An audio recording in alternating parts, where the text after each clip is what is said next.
আসসালামু আলাইকুম। এটিএন বাংলা সংবাদে সবাইকে স্বাগত জানাচ্ছি আমি মমরিনাজ মমের। শুরুতেই বিআরবি কেবল সংবাদ শিরোনাম।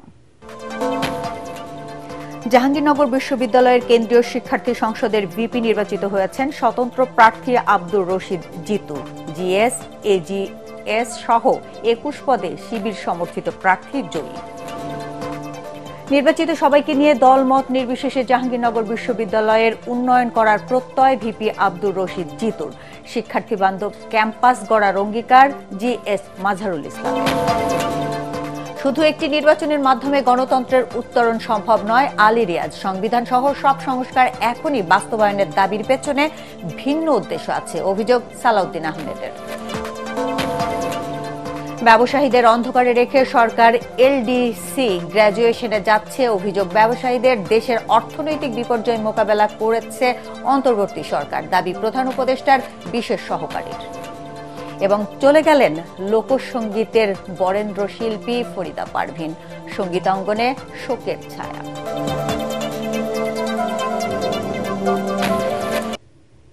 শুনছিলেন বিআরবি কেবল সংবাদ শিরোনাম, এবার বিস্তারিত। জাহাঙ্গীরনগর বিশ্ববিদ্যালয়ের কেন্দ্রীয় শিক্ষার্থী সংসদ জাকসুর ১০ম ভিপি নির্বাচিত হয়েছেন জুলাই আন্দোলনের সম্মুখ যোদ্ধা আব্দুর রশিদ জিতু। তিনি স্বতন্ত্র প্যানেল থেকে অংশ নেন। তার নিকটতম প্রতিদ্বন্দ্বী শিবির সমর্থিত প্যানেলে আরিফুল্লাহ আদিব।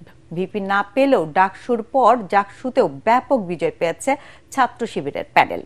জিএস পদে মাঝহারুল ইসলাম ও ২ এজিএস সহ কেন্দ্রীয় সংসদের ২৫ পদের শিবির সমর্থিত প্যানেল পায় ২১টি পদ। বিস্তারিত জানাচ্ছেন একরামুল হক সায়েম। অবশেষে অবসান হয় দীর্ঘ প্রতীক্ষার। ৩৩ বছরের অচলাবস্থা কাটবে নাকি আবারও কোনো বেড়াজালে আটকে থাকবে জাকসু, এমন শঙ্কা ছিল ভোট গ্রহণের পরও। সব ধোঁয়াশা কাটিয়ে ভোটের দুদিন পর জাকসুর নির্বাচিত প্রতিনিধি পেয়ে উচ্ছ্বাসে ভাসল শিক্ষার্থীরা।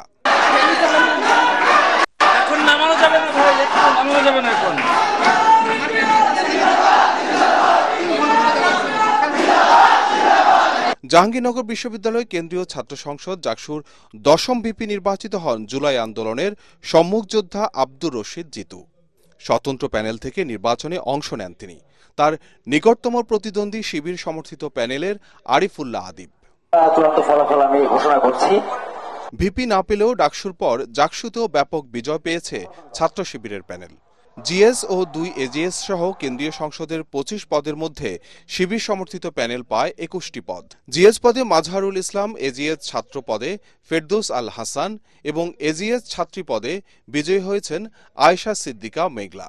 এর আগে শিক্ষকের মৃত্যু, ম্যানুয়ালি ভোট গণনায় ধীর গতি ও অব্যবস্থাপনা সহ নানা উত্তেজনা শেষে ভোট শেষের ৪৮ ঘণ্টা পর শনিবার বিকেল ৫টার পর শুরু হয় ফলাফল ঘোষণা। এ সময় স্লোগানে মুখর হয়ে ওঠে জাহাঙ্গীরনগর বিশ্ববিদ্যালয়ের সিনেট ভবন।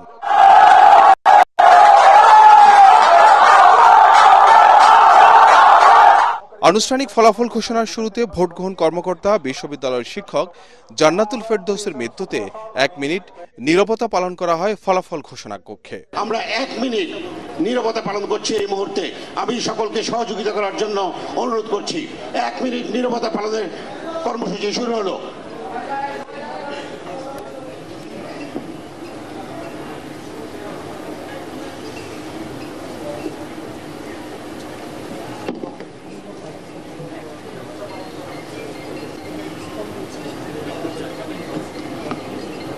পরে বক্তব্য রাখেন নির্বাচন কমিশনের সদস্যরা। হাতে ভোট গণনা ও নির্বাচনে অনিয়মের অভিযোগ ইস্যুতে কমিশনের অবস্থান তুলে ধরেন তারা। আমাদের কাছে দুটি সংগঠন থেকে লিখিতভাবে ফলাফল ডিজিটালি না করে ম্যানুয়ালি করার জন্য আবেদন করেছিলেন। আমরা তাদের আবেদনকে নির্বাচন কমিশন সাড়া দিয়েছিলাম এবং অনেক কষ্ট করে আমাদের শ্রদ্ধেয় সহকর্মীগণ পুলিং এজেন্টদের সাথে নিয়ে গত 2টা দিন আপনারা দেখেছেন যে 2 দিন 2 রাত কি কষ্ট করে আমরা এই সময় অনেক সময় ব্যয় করে আমরা কিন্তু অনেক কষ্টসাধ্য একটি কাজ সম্পন্ন করেছি। প্রথমে 21টি হলে ছাত্র সংসদ নির্বাচনের ফল ঘোষণা করেন দায়িত্বপ্রাপ্ত রিটার্নিং কর্মকর্তারা। পরে প্রতীক্ষার অবসান ঘটিয়ে কেন্দ্রীয় ছাত্র সংসদের ফলাফল ঘোষণা করা হয়। জাহাঙ্গীরনগর বিশ্ববিদ্যালয়ের ছাত্র সংসদ নির্বাচনে এবার ভোটার সংখ্যা 11,897। এর মধ্যে প্রায় 68% শিক্ষার্থী ভোট দিয়েছে জাকসুর প্রতিনিধি নির্বাচনে। ইকরামুল হক সায়েম, এটিএন বাংলা, ঢাকা। নির্বাচিত সবাইকে নিয়ে দল মত নির্বিশেষে জাহাঙ্গীরনগর বিশ্ববিদ্যালয়ের উন্নয়ন করার প্রত্যয় ব্যক্ত করেছেন জাকসুর নবনির্বাচিত ভিপি আব্দুর রশিদ জিতু। ফলাফল ঘোষণার পর তাৎক্ষণিক প্রতিক্রিয়ায় এই কথা বলেন তিনি। এ সময় নবনির্বাচিত জিএস মাজহারুল ইসলাম বলেন, এ বিজয় শুধুমাত্র তাদের নয়, এ বিজয় জাহাঙ্গীরনগর বিশ্ববিদ্যালয়ের সকল শিক্ষার্থীর। আমাদের সহকর্মী মনির হোসেন তপু ও খায়রুল ইসলামকে সাথে নিয়ে রিপোর্ট করছেন মিজান শাহজাহান। 30 ভোট পেয়ে 2 দিন ধরেই ক্যাম্পাসে গুঞ্জন শোনা যাচ্ছিল 33 বছর পর হওয়া জাকসু নির্বাচনে বিপি হচ্ছেন আব্দুর রশিদ জিতু আর জিএস মাজহারুল ইসলাম। শনিবার সন্ধ্যায় প্রধান নির্বাচন কমিশনার অধ্যাপক ডক্টর মনিরুজ্জামানের ঘোষণার সাথে মিলে যায় সেই গুঞ্জনের বাস্তবতা। 3 দিনের অপেক্ষার অবসান ঘটিয়ে নতুন নেতা পেয়ে আনন্দিত সমর্থকরা। আব্দুর রশিদ জিতু বৈষম্য বিরোধী ছাত্র আন্দোলনের সমন্বয়ক ছিলেন। স্বতন্ত্র শিক্ষার্থী সম্মেলন প্যানেল থেকে নির্বাচন করেন তিনি। তাৎক্ষণিক প্রতিক্রিয়ায় জিতু বলেন, জাহাঙ্গীরনগর বিশ্ববিদ্যালয়ের 33 বছরের প্রত্যাশা পূরণ হলো। নির্বাচনে অংশ নেওয়ার জন্য হয়তো অনেকগুলো প্যানেল হয়েছে, অনেক প্যানেল থেকে হয়তো এখানে নির্বাচিত হয়েছে। ইসলামী ছাত্র শিবির থেকে এই 25টি পদের মধ্যে সর্বোচ্চ সংখ্যক তারা পদে জয়ী হয়েছে। আমার প্রথম কাজ থাকবে যে যারাই নির্বাচিত হয়েছে সবাইকে নিয়ে দলমত সকলকে নিয়ে একসাথে একটা ইনক্লুসিভ জাহাঙ্গীরনগর বিশ্ববিদ্যালয় গড়ে তোলা। জিএস পদে জয় পেয়েছেন মাজহারুল ইসলাম। তিনি বিশ্ববিদ্যালয়ের শাখা ছাত্র শিবিরের দপ্তর ও প্রকাশনা সম্পাদক। কেন্দ্রীয় শিক্ষার্থী সংসদে 25 পদের 21টিতে জিতেছে শিবির। অধিকার আদায়ের সংগ্রামে একসাথে কাজ করে যাওয়ার অঙ্গীকার করেন নতুন জিএস মাজহারুল ইসলাম। আমাদের ভোটাধিকার দীর্ঘ সময় হরণ করে রাখা হয়েছিল, আমাদের কণ্ঠকে রুদ্ধ করে রাখা হয়েছিল। ফ্যাসিবাদী সরকার, ফ্যাসিবাদী স্বৈরাচার যেই রেজিম, তারা বরাবরই চেয়েছিল বিশ্ববিদ্যালয় ক্যাম্পাসগুলোতে যেন শিক্ষার্থীরা ন্যায়ের পক্ষে কথা তুলতে না পারে, শিক্ষার্থীরা যেন অন্যায়ের বিরুদ্ধে প্রতিবাদ করতে না পারে। শিবিরের কেন্দ্রীয় সভাপতি জাহিদুল ইসলামের নির্দেশনায় বিজয় মিছিল না করে জাবি কেন্দ্রীয় মসজিদে সিজদার মাধ্যমে শুকরিয়া আদায় করে শিবির সমর্থিত প্যানেলের বিজয়ীরা। জাহাঙ্গীরনগর বিশ্ববিদ্যালয়ের চাহিদা অনুযায়ী দায়িত্ব পালন অব্যাহত রাখার কথা জানিয়েছে পুলিশ। জাকসুর নবনির্বাচিতদের অভিনন্দন জানিয়েছেন ডাকসুর বিপি আবু সাদিক কায়েম ও GS SM Farhad. Mizan Shahjahan, ATN Bangla, Jahangirnagar বিশ্ববিদ্যালয়, সাভার, ঢাকা। এদিকে আজ বন্ধ থাকবে জাহাঙ্গীরনগর বিশ্ববিদ্যালয়। নির্বাচন পরবর্তী পরিস্থিতি নিয়ন্ত্রণ ও ক্যাম্পাসে আইন শৃঙ্খলা স্বাভাবিক রাখতে সব ধরনের একাডেমিক ও প্রশাসনিক কার্যক্রম বন্ধ রাখার সিদ্ধান্ত নিয়েছে কর্তৃপক্ষ। এ নিয়ে এক সংবাদ বিজ্ঞপ্তিতে বলা হয়, নির্বাচন পরবর্তী পরিস্থিতি নিয়ন্ত্রণ ও ক্যাম্পাসে আইন শৃঙ্খলা স্বাভাবিক রাখতে সার্বিক অবস্থা বিবেচনা করে আজ বিশ্ববিদ্যালয়ের সব অফিস, ক্লাস ও পরীক্ষা বন্ধের সিদ্ধান্ত হয়েছে। শুধু একটি নির্বাচনের মাধ্যমে গণতন্ত্রের উত্তরণ সম্ভব নয়, সংস্কারের মাধ্যমে প্রতিষ্ঠানগুলোকে গড়ে তোলার তাগিদ দিয়েছেন জাতীয় ঐক্যমত্য কমিশনের সহ সভাপতি ডক্টর আলী রিয়াজ। আর বিএনপির স্থায়ী কমিটির সদস্য সালাউদ্দিন আহমেদের আশঙ্কা, সংবিধান সহ সব সংস্কার এখনই বাস্তবায়ন করতে হবে এমন দাবির পেছনে ভিন্ন উদ্দেশ্য আছে। রাজধানীর একটি হোটেলে সেমিনারে তারা এসব কথা বলেন। অনেকে আশঙ্কা জানান, জাতীয় নির্বাচন বানচাল হলে দেশে গৃহযুদ্ধের দিকে যেতে পারে। মইনুল হাসানের রিপোর্ট। সংস্কার এবং এর বাস্তবায়ন পদ্ধতি নিয়ে স্পষ্ট বিভক্ত প্রধান রাজনৈতিক দলগুলো। গণঅভ্যুত্থানের পক্ষের রাজনৈতিক দলগুলোর মধ্যে বিভক্তির ফলে ঘোষিত সময় ফেব্রুয়ারিতে জাতীয় নির্বাচন হওয়া নিয়েও জনমনে তৈরি হয়েছে শঙ্কা। এমন বাস্তবতায় রাজধানীর একটি হোটেলে বাংলাদেশ এন্টারপ্রাইজ ইনস্টিটিউট আয়োজিত গোল টেবিল বৈঠকে যোগ দেন ঐকমত্য কমিশনের সহসভাপতি আলী রিয়াজ, বিএনপি, এনসিপি সহ বিভিন্ন রাজনৈতিক দল ও সুশীল সমাজের প্রতিনিধিরা। রাজনৈতিক দলের শীর্ষ নেতারা বলেন, ফ্যাসিবাদ বিরোধী শক্তির মধ্যে বিভক্তি 24-এর গণঅভ্যুত্থানের অর্জনকে ব্যর্থ করে দিতে পারে। অভ্যুত্থানের সরকার গঠনের ন্যায্যতা নিয়ে আজকে প্রশ্ন উত্থাপিত হয়েছে। জাতীয় ঐকমত্য কমিশনের ন্যায্যতা নিয়েও তাহলে কিন্তু প্রশ্ন উত্থাপিত হবে। ইলেকশন যদি স্থগিত হয়, যদি পণ্ড হয়ে যায়, পুরো অভ্যুত্থান অর্জনটা পণ্ড হয়ে যাবার আশঙ্কাটা বাড়বে এবং প্রকারান্তরে আমরা একটা গৃহযুদ্ধের আশঙ্কাকে বাড়িয়ে তুলব কিনা ভবিষ্যতে। একটা সুষ্ঠু নিরপেক্ষ নির্বাচন নিশ্চিত করতে চাই, একটা গণতান্ত্রিক উত্তরণ চাই এবং এই জন্যই কতগুলো সংস্কার চাই। এ সময় বিএনপি স্থায়ী কমিটির সদস্য সালাউদ্দিন আহমদ বলেন, রাষ্ট্রকে গণতান্ত্রিক রূপান্তরের মাধ্যমে ফ্যাসিবাদ তৈরির পথ বন্ধ করে দিতে হবে। যদি এখন বলা হয় যে সমস্ত সংস্কার প্রস্তাবগুলো এখনই বাস্তবায়ন করতে হবে, ইনক্লুডিং কনস্টিটিউশনাল অ্যামেন্ডমেন্ট প্রপোজালস যেগুলো হয়েছে, এর পিছনে অন্য কোনো উদ্দেশ্য আছে কিনা, যে এই অনিশ্চয়তা সৃষ্টির মধ্য দিয়ে অন্য কোনো বিষয় সেখানে আড়ালে বলতে চাচ্ছে কিনা। সেমিনারের প্রধান অতিথি জাতীয় ঐকমত্য কমিশনের সহসভাপতি অধ্যাপক আলী রিয়াজ বলেন, জনগণের প্রত্যাশা পূরণে সংস্কারের মাধ্যমে সাংবিধানিক প্রতিষ্ঠানগুলোকে গড়ে তুলতে হবে। ট্রানজিশন নির্বাচনের রিকোয়ারমেন্ট নেসেসারি, নট সাফিসিয়েন্ট। যে নির্বাচনটা আপনার সামনে, সেই নির্বাচনটা যে কোনো নির্বাচন বলে মনে করবেন না প্লিজ। আপনাদের কাছে আমার একান্ত অনুরোধ, সরকার নির্বাচন করে না, নির্বাচন করে জনগণ এবং রাজনৈতিক দল। আপনারা আসুন, এই জায়গাটাতে আসুন যে আমরা কিভাবে এই নির্বাচনটা, শুধু এই নির্বাচন না, আমরা রুলস অফ দ্য গেম, খেলার নিয়ম বদলে দিয়ে কি করে প্রতিষ্ঠান তৈরি করব। প্রতিষ্ঠান ছাড়া হবে না। বক্তারা বলেন, ছোটখাটো ত্রুটি বিচ্যুতি থাকলেও ডাকসু নির্বাচন সবাইকে আশাবাদী করলেও জাকসু নির্বাচন একইভাবে হতাশা তৈরি করেছে। মইনুল হাসান, এটিএন বাংলা, ঢাকা। জীববৈচিত্র্য রক্ষা ও বন্য প্রাণীর নিরাপত্তার সাথে মানুষের নিরাপত্তা ওতপ্রোতভাবে জড়িত, তাই প্রাণী সম্পদ রক্ষায় সবাইকে সচেতন হওয়ার আহ্বান জানিয়েছেন বিএনপির ভারপ্রাপ্ত chairman Tarique Rahman. Bangladesh animal welfare association আয়োজিত আলোচনা সভায় ভার্চুয়ালি যুক্ত হয়ে তিনি বলেন, মানুষের মধ্যে সচেতনতা তৈরি করতে না পারলে শুধু আইন করে জীববৈচিত্র্য রক্ষা করা যাবে না। তারেক রহমান বলেন, প্রাকৃতিক ভারসাম্য রক্ষায় মানুষের নিজেদের প্রয়োজনে প্রাণীদের বাঁচিয়ে রাখতে হবে। রাষ্ট্র ও রাজনীতিতে গণতন্ত্র ও শুদ্ধাচার থাকলে বাস্তুতন্ত্র নিরাপদ থাকবে। মানব সভ্যতার উৎকর্ষতা এবং বিকাশের পর্যায় নির্ণয়ের ক্ষেত্রে প্রাণীর নিরাপত্তা এবং অধিকার রক্ষার বিষয়টি নির্ণায়ক ভূমিকা পালন করতে পারে। গণতন্ত্রের সঙ্গে মানুষের অধিকারের সম্পর্কটা যেমন, বাস্তুতন্ত্রের সঙ্গে পশু পাখি এবং বন্য প্রাণীর অধিকারের সম্পর্কটা তেমন। সুতরাং রাষ্ট্র রাজনীতিতে গণতন্ত্র এবং শুদ্ধাচার প্রতিষ্ঠিত থাকলে বাস্তবিকভাবে বাস্তুতন্ত্র নিরাপদ থাকে। ফেব্রুয়ারিতে নির্বাচন নিয়ে কোনো ধরনের অনিশ্চয়তা নেই বলে আবারও জানিয়েছেন প্রধান উপদেষ্টা প্রেস সচিব শফিকুল আলম। আসন্ন জাতীয় সংসদ নির্বাচন ঐতিহাসিক হবে বলে আশাবাদ ব্যক্ত করেন তিনি। এটিএন বাংলার জনপ্রিয় আলোচনা অনুষ্ঠান ইস্পাহানি মির্জাপুর শুভ রাত্রিতে এসব কথা বলেন তিনি। এ সময় অনুষ্ঠানটির সঞ্চালক ও এটিএন বাংলার পরিচালক বার্তা হাসান আহমেদ চৌধুরী কিরণ বলেন, ডাকসু জাকসু নির্বাচনে ভোটারদের স্বতঃস্ফূর্ত অংশগ্রহণ প্রমাণ করে দেশের মানুষ ভোট দেওয়ার জন্য অধীর আগ্রহে অপেক্ষা করছে। জাতীয় নির্বাচন দেরি হলে ফ্যাসিবাদের উত্থান হওয়ার আশঙ্কা রয়েছে। মিজান শাহজাহানের রিপোর্ট।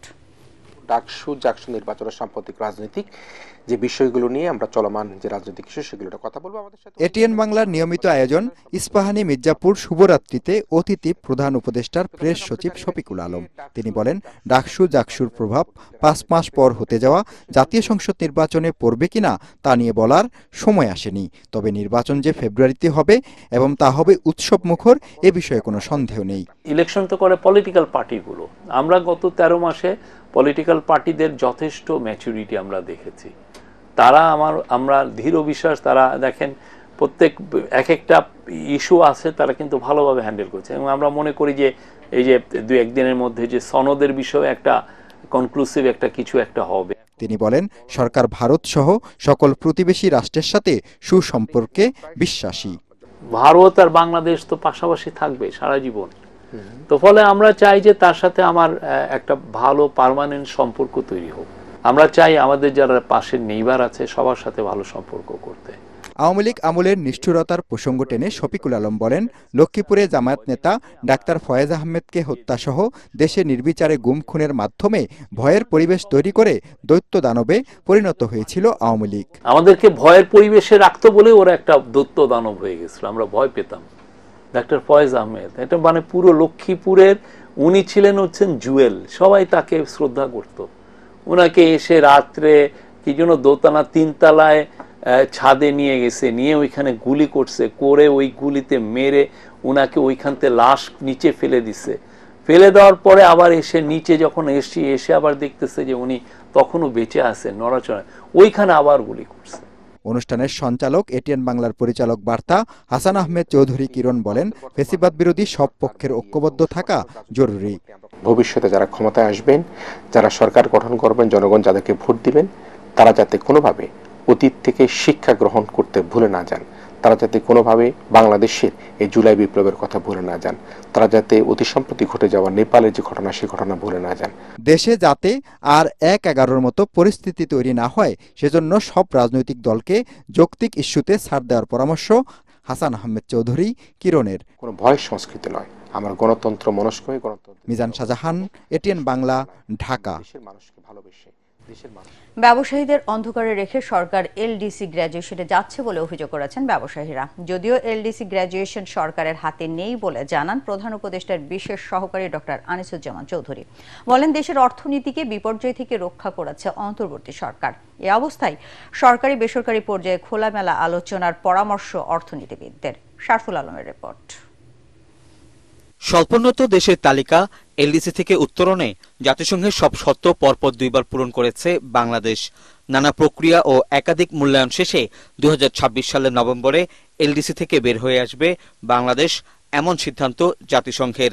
সেই হিসাবে হাতে সময় আছে আর মাত্র 15 মাস। এমন বাস্তবতায় ইআরএফ আয়োজিত সেমিনারে ব্যবসায়ীরা জানালেন, এত কম সময়ে পর্যাপ্ত প্রস্তুতি নেওয়া সম্ভব নয়। এলডিসি উত্তরণে সুনির্দিষ্ট পরিকল্পনা চান তারা। এলডিসি গ্রাজুয়েশনে যেতে হলে গেলে পরে কি সমস্যা আমরা ফেস করব, কিভাবে সেগুলিকে সমাধান করা যায়, এইগুলি নিয়ে কিন্তু সরকার আমাদের সাথে এখনো পর্যন্ত আলোচনা করেননি বা বসেননি। অন্ধকারের মধ্যে থেকে আমরা কিন্তু শঙ্কিত যা আসলে কি হচ্ছে, কি হতে যাচ্ছে। পরবর্তী 3 বছর মিলে মোট 6 বছরের একটা ব্রেদিং পিরিয়ড আমরা চেয়েছি। এখন এরপরও যদি সরকার মনে করে এলডিসি গ্রাজুয়েশনে যেতেই হবে, তাতে অবশ্যই আমরা সরকারের সাথে থাকবো। এটা ইউনিট সরকারের সিদ্ধান্ত না। আমাদের দেশে ইকোনমি জিডিপি গ্রোথ ফল করছে লিটল বিট, কিন্তু ইকোনমি নেগেটিভে যায়নি। আমার ইনফ্লেশন নেমে আসছে, আমি তার মানে বেটার সিচুয়েশনে আছি। ট্রাম্পের সাথেও একটা ভালো একটা চুক্তি করে ফেললাম। দেশের অর্থনীতির বেশ কিছু সূচকে উন্নতি হওয়ায় এলডিসি উত্তরণ আর সরকারের হাতে নেই বলে মনে করছেন নীতি নির্ধারকরা। এলডিসি উত্তরণে বিকল্প না দেখলেও জ্বালানি সংকট, মূল্যস্ফীতি আর মার্কিন শুল্ক বিবেচনায় সরকার ও ব্যবসায়ীদের মধ্যে আলোচনা করে গ্র্যাজুয়েশন চূড়ান্তর সিদ্ধান্ত নেওয়ার পরামর্শ দিয়েছেন অর্থনীতিবিদরা। এই পুরো এক্সপোর্ট, ফার্মাসিউটিক্যাল এবং ইভেন যদি ফুড প্রোডাকশনের বিষয়টা দেখি, energy is a very important issue. Unfortunately বাংলাদেশকে 2015-16 পর থেকে again man made energy policy ফেইলিয়ারের জন্য আমরা কিন্তু এনার্জিতে একটা ক্রাইসিসের মধ্যে আছি। আইসিইউ থেকে হয়তো কেবিনে এসছি বা ওয়ার্ডে এসছি, হসপিটাল এখনো ছাড়তে পারিনি। এলডিসি গ্র্যাজুয়েশনের সময় বাড়ানোর পাশাপাশি পোশাক ও ওষুধ খাতে প্রবৃদ্ধি ধরে রাখতে ব্যবসায়ীদের আগে থেকেই প্রস্তুতি নেওয়ার তাগিদ উঠে আসে আলোচনায়। শারফুল আলম, এটিএন বাংলা, ঢাকা। সশস্ত্র বাহিনী নিয়ে অনুসন্ধানের নামে কোনো ইউটিউবার মুখরোচক গল্প তৈরি করেছে বলে মন্তব্য করেছেন প্রধান উপদেষ্টা প্রেস সচিব শফিকুল আলম। তিনি বলেন, ভিউ বাড়ানোর জন্য করা এসব সস্তা গল্প পৃথিবীর কোনো দেশেই গ্রহণযোগ্য নয়। ঢাকা রিপোর্টার্স ইউনিটিতে গণমাধ্যম সংস্কার কমিশনের সুপারিশ পর্যালোচনা ও করণীয় শীর্ষক গোলটেবিল বৈঠকে এসব কথা বলেন তিনি। বিটিভি, বেতার ও বাসসে আওয়ামী লীগের 15 বছরের তদবিরে নিয়োগ পাওয়া অযোগ্যদের তালিকা করতে অবসরপ্রাপ্ত বিচারপতির নেতৃত্বে কমিশন গঠনের কথা বলেন শফিকুল আলম। ঢাকা রিপোর্টার্স ইউনিটের সাধারণ সম্পাদক মাইনুল হাসান সোহেলের সঞ্চালনায় ও সংগঠনের সভাপতি আবু সালে আকনের সভাপতিত্বে গোলটেবিলে বক্তব্য রাখেন সিনিয়র সাংবাদিকরা। ইউটিউবিং এর ক্ষেত্রে কিছু দেখবেন যে প্রতিদিন মিলিটারি নিয়ে সস্তা কথা বলেন। কোনো হিউম্যান রাইটসের ইস্যু হয় অবশ্যই আপনি এটা হাইলাইট করবেন, সেটা যে ধরনের পাওয়ারফুল ফোর্সই হোক না কেন। কিন্তু আপনি সস্তা ইনস্টিগেশন, মানুষকে আপনি ভিউয়ার টানতে যে না আপনার 5,000 ভিউয়ার হয় আপনি 50,000 চাচ্ছেন, এইরকম একটা মুখরোচক দিয়ে দিলেন। লালন সম্রাজ্ঞী খ্যাত সঙ্গীত শিল্পী ফরিদা পারভিন মারা গেছেন। রাত 10:15 মারা যান তিনি। ইন্না লিল্লাহি ওয়া ইন্না ইলাইহি রাজিউন। রাজধানীর একটি বেসরকারি হাসপাতালে চিকিৎসাধীন ছিলেন তিনি। ফরিদা পারভিনের বয়স হয়েছিল 73 বছর। তিনি স্বামী এবং 4 সন্তান রেখে গেছেন। লালন গীতি সহ লোকসঙ্গীতে তিনি অসামান্য অবদান রেখে গেছেন। তার কণ্ঠের মাধুরীতে তিনি সঙ্গীত প্রেমীদের প্রাণের মানুষ হয়ে উঠেছিলেন। এই গুণী মানুষের প্রয়াণে শোকাহত সঙ্গীতাঙ্গন ও সুর পিপাসুরা। ফরিদা পারভিনের মৃত্যুতে শোক জানিয়েছেন প্রধান উপদেষ্টা ডক্টর মোহাম্মদ ইউনূস, সংস্কৃতি উপদেষ্টা মোস্তফা সরওয়ার ফারুকী এবং বিএনপি মহাসচিব মির্জা ফখরুল ইসলাম আলমগীর। ফরিদা পারভিনের মরদেহ সর্বসাধারণের শ্রদ্ধা নিবেদনের জন্য আজ সকাল 10:30 থেকে 11:30 পর্যন্ত রাখা হবে কেন্দ্রীয় শহীদ মিনারে। দুপুর 12টায় ঢাকা বিশ্ববিদ্যালয়ের কেন্দ্রীয় জামে মসজিদে প্রথম নামাজে জানাজা শেষে নেওয়া হবে তার জন্মস্থান কুষ্টিয়ায়। সেখানে বাদ মাগরিব দ্বিতীয় জানাজা শেষে তার মায়ের কবরের পাশে দাফন করা হবে। সন্ধ্যার পর থেকে তার ব্লাড প্রেশার আবারও নন রেকর্ডেবল হয়ে যায়, তার রক্তে অক্সিজেনের স্যাচুরেশন কমে যায় এবং ফাইনালি ওনার হার্ট বন্ধ হয়ে যায়। তো আমরা যে ম্যানেজমেন্টগুলি দিতে হয় ইন্টারন্যাশনাল প্রোটোকল আইসিইউতে সেটি দিয়েছি এবং ফাইনালি রাত 10:15 তাকে আমরা চূড়ান্তভাবে মৃত ঘোষণা করি। শ্রদ্ধা নিবেদনের জন্য আমার দেহটা আমরা শহীদ মিনারে রাখবো। এরপরে আমার নামাজে জানাজা হবে ঢাকা বিশ্ববিদ্যালয় জামে মসজিদে। তিনি লালনের গান করতেন। লালন একটা কুষ্টিয়াতে আছেন, ফরিদা পারভিন সেখানে বেড়ে ওঠা। তার মা বাবার কবরস্থানে তাকে আমরা সিদ্ধান্ত নিয়েছি পরিবার থেকে তাকে সেখানে দাফন করা হবে। সড়ক দুর্ঘটনা নিয়ন্ত্রণে রাজনৈতিক দলগুলোর কর্মকৌশল নির্বাচনী ইস্তেহারে অন্তর্ভুক্ত করার দাবি জানিয়েছেন যাত্রী কল্যাণ সমিতির নেতারা। তারা বলেন, যানজটের ভোগান্তি লাঘবে নির্বাচিত সরকার কি ধরনের কৌশল অবলম্বন করবে নির্বাচনী ইস্তেহারে তার একটি স্বচ্ছ ধারণা থাকতে হবে। ঢাকা রিপোর্টার্স ইউনিটিতে মিলনায়তনে আয়োজিত আলোচনা সভায় তারা এসব কথা বলেন। যাত্রী অধিকার প্রতিষ্ঠায় রাজনৈতিক অধিকার চাই বিষয়ে আলোচনা সভায় বলা হয়, গত 11 বছরে 62,619টি সড়ক দুর্ঘটনায় 86,690 জন নিহত এবং 1,53,257 জন আহত হয়েছেন। উন্নত গণপরিবহনের অভাবে দেশের 56% মানুষ বাধ্য হয়ে প্রাইভেট কার ব্যবহার করছে বলে জানিয়েছেন বক্তারা। বলেন, মোটরসাইকেল, ইজি বাইক, অটোরিকশার মতো ছোট ছোট যানবাহনের কারণে সড়ক দুর্ঘটনা বেড়ে গেছে। এবার আন্তর্জাতিক সংবাদ।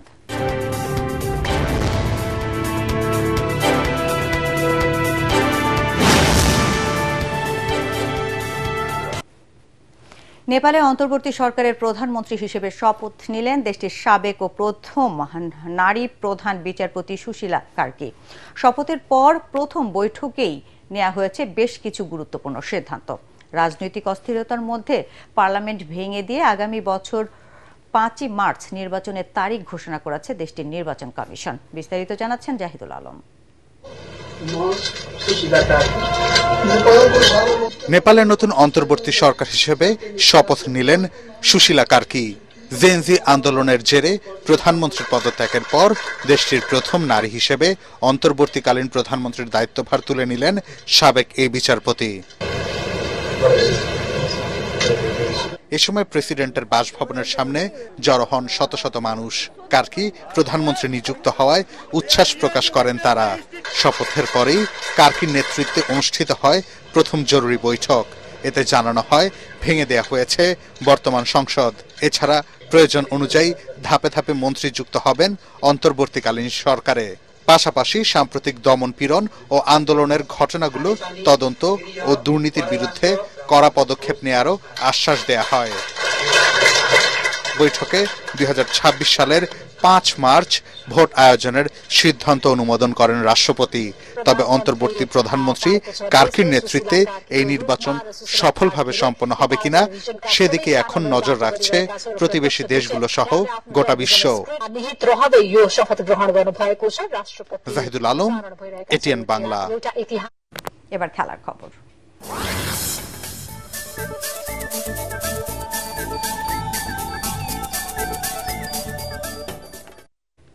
আজ এনসিএল টি-20 ক্রিকেট টুর্নামেন্ট দিয়ে বগুড়ার শহীদ চাঁদ স্টেডিয়ামে দীর্ঘ 17 বছর পর ফিরছে প্রতিযোগিতামূলক ক্রিকেট। সেই এনসিএল এর ট্রফি উন্মোচন করা হয়েছে। শনিবার দুপুরে ট্রফি উন্মোচন অনুষ্ঠানে উপস্থিত ছিলেন সিলেট, ঢাকা, বরিশাল এবং রংপুর এই 4 বিভাগের অধিনায়ক। সিলেটের অধিনায়ক জাকির হাসান, ঢাকার মাহিদুল ইসলাম অঙ্কন, বরিশালের সালমান ইসলাম ইমন এবং রংপুর বিভাগের আকবর আলী। আজ দুপুর 1:30টায় সিলেট এবং রংপুর বিভাগের মধ্যকার খেলা দিয়ে মাঠে গড়াবে এবারের এনসিএল টি-20 ক্রিকেট। শেষ করার আগে বিআরবি কেবল সংবাদ শিরোনাম আরেকবার। জাহাঙ্গীরনগর বিশ্ববিদ্যালয়ের কেন্দ্রীয় শিক্ষার্থী সংসদের ভিপি নির্বাচিত হয়েছেন স্বতন্ত্র প্রার্থী আব্দুর রশিদ জিতু। জিএস, এজিএস সহ 21 পদে শিবির সমর্থিত প্রার্থী জয়ী। নির্বাচিত সবাইকে নিয়ে দলমত নির্বিশেষে জাহাঙ্গীরনগর বিশ্ববিদ্যালয়ের উন্নয়ন করার প্রত্যয় ভিপি আব্দুর রশিদ জিতুর। শিক্ষার্থী বান্ধব ক্যাম্পাস গড়ার অঙ্গীকার জিএস মাজহারুল ইসলামের। শুধু একটি নির্বাচনের মাধ্যমে গণতন্ত্রের উত্তরণ সম্ভব নয়, আলী রিয়াজ। সংবিধান সহ সব সংস্কার এখনই বাস্তবায়নের দাবির পেছনে ভিন্ন উদ্দেশ্য আছে, অভিযোগ সালাউদ্দিন আহমেদের। ব্যবসায়ীদের অন্ধকারে রেখে সরকার এলডিসি গ্র্যাজুয়েশনে যাচ্ছে, অভিযোগ ব্যবসায়ীদের। দেশের অর্থনৈতিক বিপর্যয় মোকাবেলা করেছে অন্তর্বর্তী সরকার, দাবি প্রধান উপদেষ্টার বিশেষ সহকারীর। এবং চলে গেলেন লোকসঙ্গীতের বরেন্দ্র শিল্পী ফরিদা পারভীন। সঙ্গীতাঙ্গনে শোকের ছায়া।